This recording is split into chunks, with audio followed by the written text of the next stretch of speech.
शर्म की बात है, हमारी चारों तरफ इतने मतलब दुकानें, सब कुछ वर्ल्ड डेवलप्ड है, और जो बुनियादी ज़रूरत है एक लाइब्रेरी जो कि कौम के मेमार तैयार करती है, उसकी हालत बहुत खस्ता है। सर पर छत नहीं तो पाँव के नीचे गर्दो गुबार के डेरे, सीलन ज़दा दीवारें तो आसेब ज़दा माहौल, किताबों पर जमी बरसों की धूल तो मुतालिया गाह पर छाई वीरानी। ये शहर इक़्तिदार की एक कम्युनिटी लाइब्रेरी का माहौल है जो शायद हमेशा से ऐसा तो न था। छतें वगैरह जिस तरह आपको नज़र आ रही हैं कि ये अभी तो बिल्कुल तबाह हो चुकी हैं, लेकिन जब मैं पहले आता था तो ये मौजूद थी छतें। बुनियादी सहूलियात ही नहीं है, ना यहाँ पे वॉशरूम की फैसिलिटी है, ना पानी की फैसिलिटी है पीने की, उसके अलावा इंफ्रास्ट्रक्चर का हाल आप देख रहे हैं। अरबाब इख्तियार को कोई 13 वर्ष पहले ख्याल आया कि दारुल हुकूमत के बासियों की जहनी खूबसूरती निखारने के लिए मुख्तलिफ सेक्टर्स में कम्युनिटी लाइब्रेरीज कायम की जाएं, मगर फिर तसल्ली रखें कि इसके बाद गुज़श्ता 10 वर्षों से किसी को इन लाइब्रेरीज का ख्याल ना आया। कई बार हमने कोशिश की है, CDO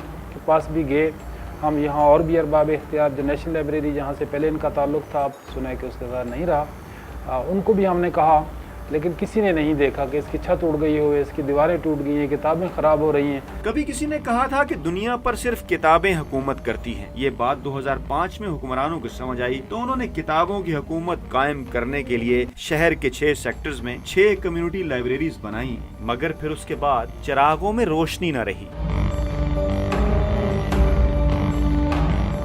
किताबें जिंदगी से निकल जाएं तो एहसास मर जाते हैं। एहसास को जिंदा रखने के लिए किताबों से मोहब्बत जरूरी है। लाइब्रेरीज किताबों से मोहब्बत का अमली नमूना हुआ करती हैं, मगर हमारी लाइब्रेरीज बता रही हैं कि किताब से मोहब्बत जाने कब की बेगानगी में बदल चुकी। कैमरामैन मुदस्सिर दाऊद के साथ फयाज राजा, डॉन न्यूज़, इस्लामाबाद।